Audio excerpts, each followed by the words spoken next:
Hello! Bienvenue dans ce nouvel épisode de Nuance. Alors aujourd'hui c'est un épisode un peu particulier. Pour la première fois j'enregistre un épisode filmé. Je suis un petit peu stressée. Alors pour ceux qui m'écoutent d'habitude, il n'y a rien qui va changer. Mais pour ceux qui me découvrent par ici, bienvenue. Bienvenue sur Nuance. Moi c'est Cani. Bonjour. Je suis un peu stressée parce que même si je fais beaucoup de vidéos YouTube, je fais beaucoup de réels, je suis habituée à me voir en vidéo au final, je me suis jamais enregistrée en train de faire un podcast. Et c'est vrai que vous allez pouvoir voir un petit peu les behind the scenes. Par exemple, que je parle beaucoup avec les mains, mais vous allez aussi voir mes petites notes. Hop, par ici.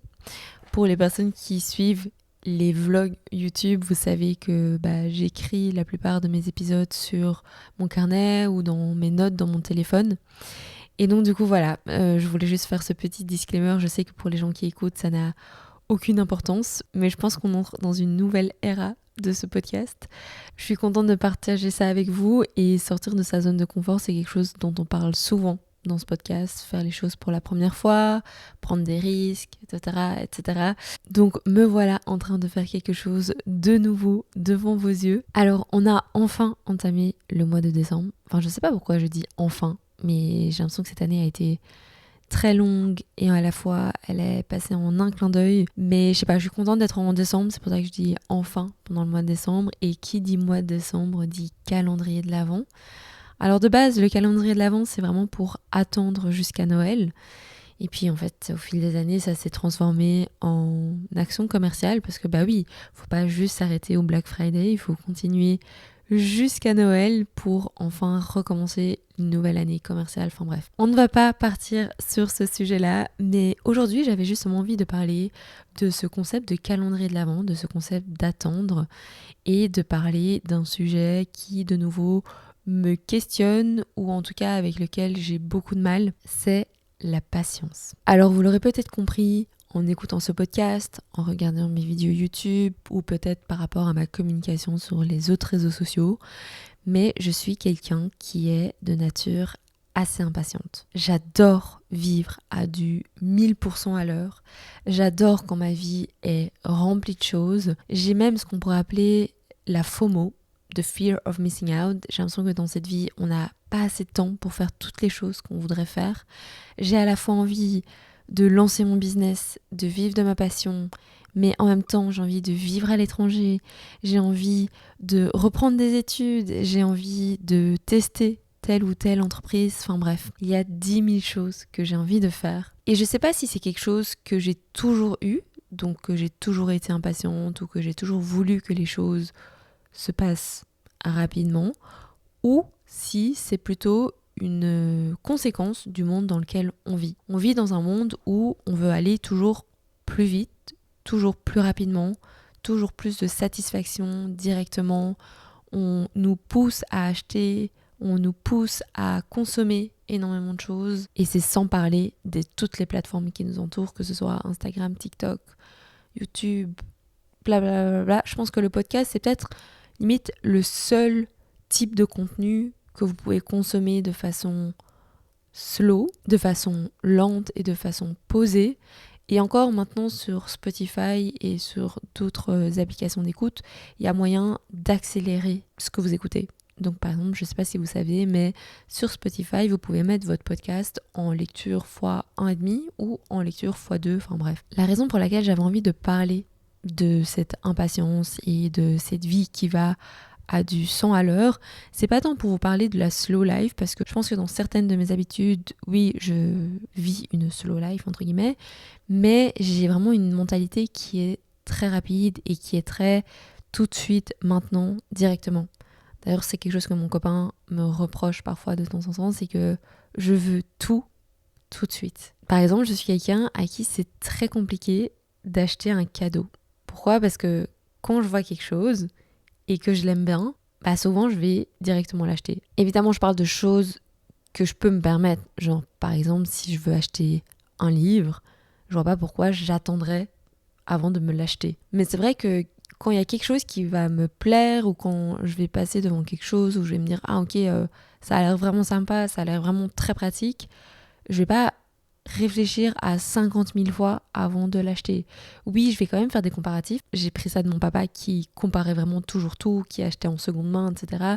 Donc oui, il y a peut-être cette partie-là de fouille ou de review, on va dire. Mais à la fin du compte, souvent, je vais finir par acheter ce dont j'avais envie. Et c'est vrai que c'est marrant parce que j'entends beaucoup de personnes dans les podcasts, dans les vidéos ou genre sur TikTok, enfin bref, les gourous du développement personnel qui sont en mode mais en fait, si jamais vous voulez quelque chose, attendez avant de l'avoir, comme ça vous pouvez vraiment apprécier la valeur de la chose. Moi, je suis pas hyper d'accord. Moi, je suis vraiment en genre là. En fait, le temps que je vais passer à réfléchir ou à obsesse sur cette chose-là, c'est du temps perdu. En fait, autant avoir le truc et commencer à l'utiliser directement. Alors, est-ce que c'est une bonne chose ou pas ? Je suis pas hyper sûre. Je pense que chacun a son propre avis là-dessus. Mais en faisant le bilan de mon année 2025, je me suis demandé pourquoi est-ce que cette année, j'étais un petit peu moins satisfaite, ou en tout cas, j'avais l'impression d'avoir moins accompli de choses que les autres années. Et je pense que c'est vraiment lié très fort à cette impatience que j'ai. Parce que j'ai toujours voulu tout directement. Et pour la première fois dans mon business, j'ai pas tout ce que je veux directement. Ça prend du temps.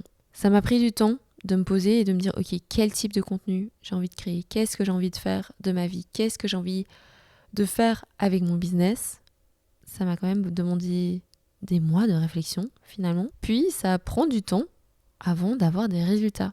Cette année, c'est vraiment une année où j'ai du mal avec les résultats. J'ai du mal avec le fait de changer peut-être de niche. J'ai du mal avec le fait de changer de façon de travailler. J'ai du mal avec plein de choses, mais elles sont toutes en rapport avec cette attente de résultats qui a toujours été une attente de résultats hyper rapide. En fait, j'ai toujours été quelqu'un qui, quand je travaillais pour quelque chose, les choses se déroulaient assez rapidement. Cette partie, c'est vraiment pas pour vous dire, voilà, tout ce que je fais, je le réussis. Non, c'est pas du tout ça. C'est juste que, par exemple, quand j'ai commencé Made by Camille, ça a démarré très rapidement.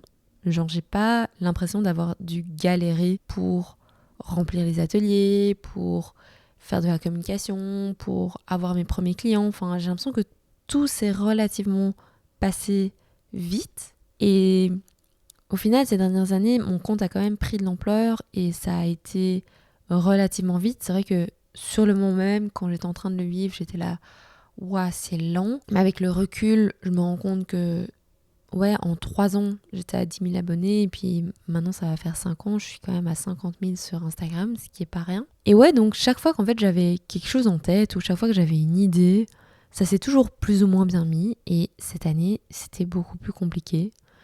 Non seulement parce qu'il s'est passé des choses dans ma vie personnelle, mais à côté de ça, je pense que je suis à un espèce de plateau au niveau de mon business, au niveau de ce que j'ai envie de créer. Et c'est totalement normal. Je pense que c'est normal dans la vie d'avoir des périodes où il y a tout qui va vite, il y a beaucoup de croissance, tout se passe super bien. Et puis il va y avoir les moments de down où ça va vraiment pas bien, où vous ralentissez, voilà. Et puis il y a les moments de plateau où c'est juste business as usual, mais on n'a pas l'impression de croître et on n'a pas l'impression non plus de décroître. Et je pense que cette année, c'était un peu ça. C'est un peu pour ça aussi que j'avais l'impression que ça n'allait pas. C'est pas tant que ça n'allait pas, parce qu'au final, je réussissais quand même à payer mes factures, mais c'est plutôt cette espèce d'entre-deux où on attend la suite. On attend ce qui va arriver, on a l'impression d'être juste avant le tipping point. Et c'est cet état-là qui m'a mis un peu mal, je pense. C'est beaucoup de réflexion, en vrai, pour vous faire cet épisode et pour admettre et accepter le fait que je suis quelqu'un d'impatient et que je suis quelqu'un qui est exigeant sur le timing des choses.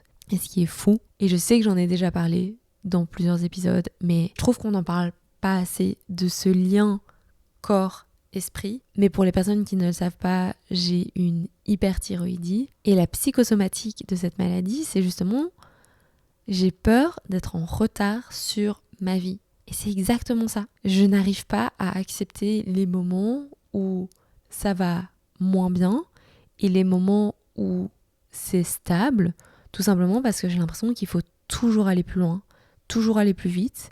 et que je suis en retard par rapport à une timeline que je me suis mise dans ma tête. Après m'être rendu compte de ça, je me suis dit, en fait, dans la vie, tout ne va pas aller dans ton sens et tout ne va pas aller hyper vite. Donc, soit tu acceptes ton sort d'impatiente et non seulement tu es malheureuse, mais en plus, tu n'es jamais satisfaite avec les choses que tu fais, soit tu apprends à être patiente et à profiter du moment présent, même s'il ne se passe absolument rien. Du coup, je voulais vous partager un petit peu une liste de choses que j'ai envie de mettre en place à partir de maintenant. C'est pas encore des choses que j'ai testées, c'est juste des choses auxquelles j'ai réfléchi, j'ai un petit peu regardé des vidéos, j'ai demandé à ChatGPT. C'est juste des idées que j'ai envie de tester parce que vous savez que j'adore les habitudes, j'adore les routines. Et je me suis dit, en fait, tout est une question de routine et d'habitude. Si je suis impatiente, c'est tout simplement parce que je me suis mis dans cet état d'impatience. Je me suis toujours autorisée à être impatiente parce que dès que je voyais un truc, je me l'achetais. Dès que j'avais envie de quelque chose, je le faisais, enfin bref. Alors évidemment, comme c'est une liste que je viens de faire, je ne sais pas si ça va fonctionner, je ne sais pas si ça va me permettre d'arrêter d'être impatiente à 100%, mais je me disais ça pouvait être sympa de vous la partager. Et si jamais vous aussi, vous avez eu ce genre de réflexion ou ce genre de problème, et que vous avez trouvé des petites astuces, n'hésitez pas, comme d'habitude, à venir les partager en commentaire. Et on va commencer avec la première chose, c'est d'essayer d'arrêter de regarder les vidéos en x2. Depuis que j'ai découvert cette fonctionnalité, par ma petite sœur évidemment, parce que ma petite sœur, c'est la Gen Z par excellence. La première fois qu'elle m'a montré ça, j'étais là, oh waouh, ça va beaucoup trop vite pour mon cerveau. La deuxième fois, j'étais là, c'est pas mal. Je passe d'une vidéo de 2 minutes à une vidéo de 1 minute. Et puis en fait, j'ai commencé à prendre cette mauvaise habitude de tout mettre en x2. Enfin, en tout cas, les vidéos parlées, je le mets en x2 sur TikTok, je le mets en x2 sur Instagram, je le mets en x2 sur YouTube. C'est un scandale. Et je pense honnêtement que c'est pas du tout bon pour le cerveau. On a trop d'informations à la minute et surtout, on prend plus du tout le temps d'écouter vraiment la personne. Arrêtez de regarder les vidéos en x2. Ça va aussi peut-être me dire, ok, mon temps est précieux, donc si je regarde une vidéo, il faut qu'elle soit intéressante ou il faut qu'elle m'apporte quelque chose. Je pense que faire du x2, c'est hyper nocif pour notre attention span, c'est-à-dire notre capacité d'attention, mais je pense aussi que ça nous force à scroller plus. En fait, l'erreur, c'est de se dire qu'on gagne du temps sur une vidéo, sauf que pas du tout, on remplace ce temps par une autre vidéo. Vous voyez ? Genre, c'est pas parce que vous allez regarder votre vidéo en x2 que vous allez sortir de TikTok après avoir vu cette vidéo. Et donc, je pense qu'il y a un peu ce mécanisme hyper malsain que quand on accélère les choses, quand on accélère notre consommation du contenu, on devient moins présent aussi dans ce qu'on fait et on va être beaucoup plus amène à continuer à scroller infiniment. Toujours plus. Deuxième chose, c'est arrêter d'acheter impulsivement et prendre le temps de réfléchir à mes achats.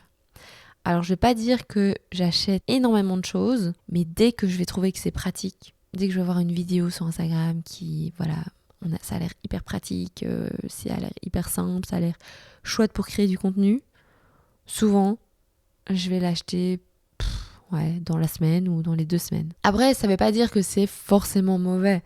Genre, si je prends par exemple la DJI Osmo Pocket 3 avec laquelle je suis justement en train de filmer, je l'avais vue passer sur les réseaux sociaux. J'étais là, en fait, dès que j'ai l'argent, je vais me l'acheter parce que ça a l'air trop bien. Et effectivement, ça a changé la façon dont je crée du contenu et ça m'a permis d'être beaucoup plus efficace et d'être beaucoup moins timide et de prendre ma caméra beaucoup plus souvent.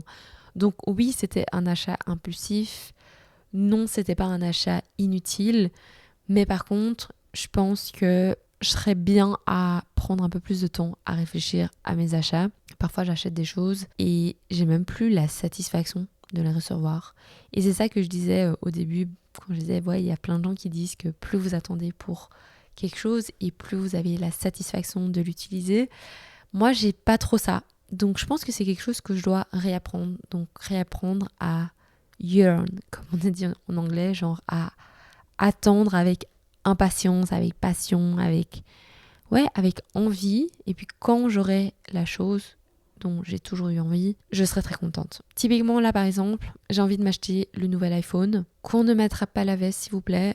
Mon iPhone a 5 ans, je peux encore l'utiliser, je l'utilise encore vraiment bien, mais faut avouer, depuis la mise à jour, j'ai l'impression que ma qualité photo et vidéo a complètement baissé, et surtout, le micro ne fonctionne plus, et surtout, j'ai des griffes sur mes lentilles d'appareil photo, donc c'est un peu catastrophique. Bon, pour le moment, j'ai pas les fonds, mais je me dis, je vais attendre un petit peu avant de l'acheter. Même quand j'aurai les fonds, j'ai envie d'attendre un petit peu. J'ai envie de me dire, ok, je veux profiter de ce nouvel iPhone et je veux être contente de l'avoir.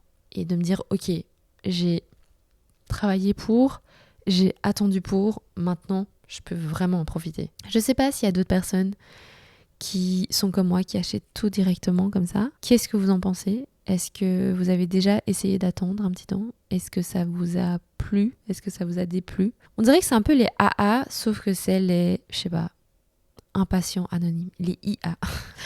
J'en peux plus. Bref. Une autre chose que j'ai envie de faire dans ma liste, c'est aller voir plus d'expos. Alors pourquoi est-ce que j'ai mis ça dans ma liste ? C'est parce que je me dis tout le temps, il faut absolument que j'aille voir des expos, mais je n'ai jamais le temps. Et donc en fait, j'ai juste envie de prendre le temps d'aller voir des expos. Il y a une année, j'avais acheté le pass musée, je sais plus comment ça s'appelle, le Museum Pass ou un truc du style. Et je m'étais dit, trop bien, je vais pouvoir aller voir des expos toutes les semaines. Bref, ça c'était dans ma tête. Et au final, j'ai été, je pense, 3 fois au musée sur l'année. Autant vous dire que c'était pas du tout rentable. Mais j'ai vraiment envie d'essayer d'introduire ça dans ma routine parce que vraiment, je pense que prendre le temps de faire des choses lentes, parce qu'une expo, vous pouvez pas la faire en courant. Enfin, si vous pourriez, mais le but d'une expo, c'est de prendre le temps de regarder chaque œuvre, de se renseigner sur l'artiste. Enfin, c'est quelque chose qu'on peut pas accélérer. C'est pas comme quand on regarde une vidéo YouTube, on peut pas faire x2.